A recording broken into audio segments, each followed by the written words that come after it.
नमस्कार दोस्तों। आज एक बेहद और गंभीर, बेहद संवेदनशील और हमारे अस्तित्व से जुड़े मुद्दे पर मैं आपसे बात करने आया हूं। राजनीति में विरोध होना, प्रदर्शन होना, आंदोलन होना, ये हमारे लोकतंत्र का हिस्सा है। लेकिन जब विरोध के नाम पर पाखंड होने लगे, जब आंदोलन की आड़ में साजिश रची जाने लगे, तो चुप रहना सबसे बड़ा अपराध हो जाता है। आज मैं बात कर रहा हूं तथाकथित कॉकरोच जनता पार्टी की, यानी सीजेपी की। इनके पास इनके उस फेक प्रोटेस्ट की, जिनका गुब्बारा अब पूरी तरीके से फूट चुका है। इस तथाकथित आंदोलन की पोल अब देश की जनता के सामने पूरी तरीके से खुल चुकी है। लेकिन आज आज मैं सिर्फ इस प्रदर्शन की बात नहीं करूंगा। आज बात होगी एक कड़वी तीखी और आंखें खोल देने वाली तुलना की। आज मैं आपको बताऊंगा कि कैसे साथियों, जनता के मुद्दों का मुखौटा पहन करके ये लोग देश और समाज के लोगों को, देश के समाज के लोगों के खिलाफ एक बेहद खतरनाक एजेंडा चला रहे हैं। जरा गौर से देखिए इस तथाकथित आंदोलन के मंच को और फिर तुलना कीजिए देश के वास्तविक आंदोलन से। एक तरफ देश का वो नागरिक, वो आम नागरिक जो अपनी बुनियादी दिक्कतों के लिए शांति से आवाज उठाता है, और दूसरी तरफ सीजेपी का यह हाई प्रोफाइल प्रायोजित तमाशा है। इस प्रोटेस्ट के पीछे की क्रोनोलॉजी समझिएगा, उसको समझिए थोड़ा।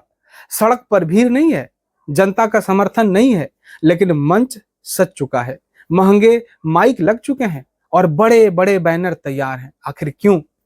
आखिर इस पूरे ड्रामे के पीछे का असली मकसद क्या है? इसकी सच्चाई तब सामने आती है जब आप देखते हैं कि इस मंच से माइक और बोलने वाले को मौका जो मिल रहा है वो किन लोगों को दिया जा रहा है। यह सबसे बड़ा और सबसे तीखा सच है जिससे आज मैं पर्दा उठा रहा हूं।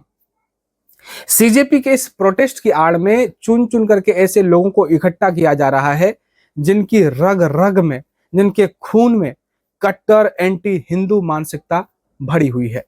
जी हां, सही सुना आपने। ये वो लोग हैं जिन्हें आम दिनों में समाज मुख्यधारा से बाहर रखता है, लेकिन सीजेपी ने क्या किया? उन्हें बाकायदा आमंत्रित किया, इन्हें स्टेज दिया, इनके हाथों में माइक थमाया और इन्हें खुला लाइसेंस दे दिया ताकि ये सनातन संस्कृति पर, हमारी आस्था पर जितना चाहे उतना जहर उगल सके। आइए अब एक थोड़ा सा जरा तुलनात्मक विश्लेषण करते हैं इनके प्रवक्ताओं से लेकर के इनके तथाकथित फाउंडर्स तक का इतिहास उठा करके देख लीजिए। जब देश में विकास की बात होती है ना, तो ये लोग गायब हो जाते हैं। जब जनता के असली मुद्दों पर काम करने की बारी आती है तो इनके पास कोई रोड मैप नहीं होता है। लेकिन जैसे ही हिंदू देवी देवताओं का अपमान करने का मौका मिले, ये लाइन में सबसे आगे नजर आएंगे, खड़े नजर आते हैं। हमारे पूजनीय साधु संतों को जो अपना पूरा जीवन समाज के कल्याण और तपस्या में लगा देते हैं, उन्हें अमर्यादित भाषा में गाली देते हैं। उनको गाली देना, उनका उपहास उड़ाना इनके प्रवक्ताओं का फुल टाइम बिजनेस बन चुका है। क्या यही इनका लोकतंत्र है? क्या यही इनकी राजनीति है? एक तरफ आप खुद को जनता का हितैषी बताते हैं और दूसरी तरफ बहुसंख्यक समाज की आस्था को पैरों तले रोने वाले तत्वों को अपने मंच पर बिठा करके उनका स्वागत करते हैं, उन्हें माला पहनाते हैं। यह दोहरा मापदंड, यह दोगलापन अब और ज्यादा दिन तक चलने वाला नहीं है।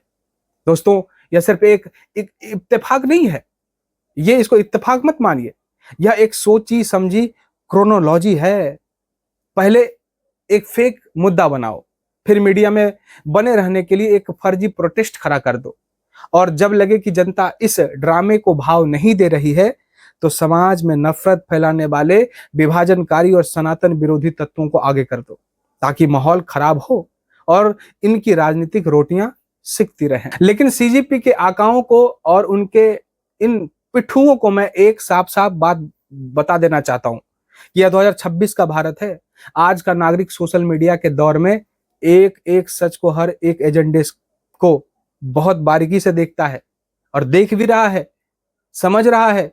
आप बंद कमरों में बैठ करके जो स्क्रिप्ट लिखते हैं ना, और मंच पर आकर के जो नौटंकी करते हो, उनका पूरा का पूरा सच अब डिकोड हो चुका है। आपके पास कोई नीति नहीं है, आपके पास कोई नियत नहीं है, और सबसे बड़ी बात, आपके पास जनता का विश्वास तो बिल्कुल भी नहीं है।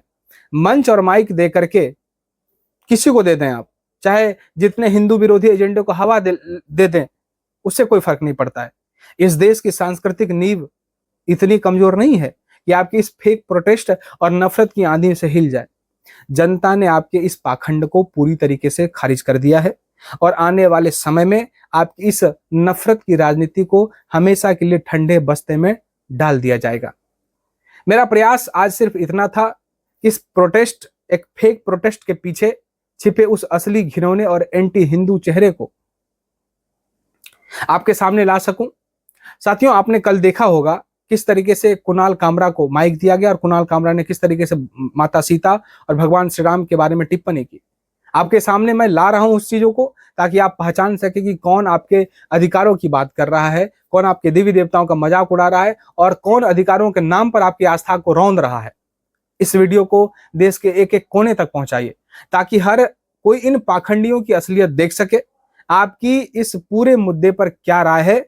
आपको भी लगता है कि इस प्रोटेस्ट की आड़ में सिर्फ और सिर्फ सनातन विरोधी एजेंडा चलाया जा रहा है? अपनी राय कमेंट बॉक्स में जरूर लिखिएगा और इस वीडियो को ज्यादा से ज्यादा दबा करके शेयर कीजिए और चैनल को सब्सक्राइब कीजिए, फेसबुक को फॉलो कीजिएगा, वीडियो को लाइक और शेयर जरूर कीजिएगा। जय हिंद।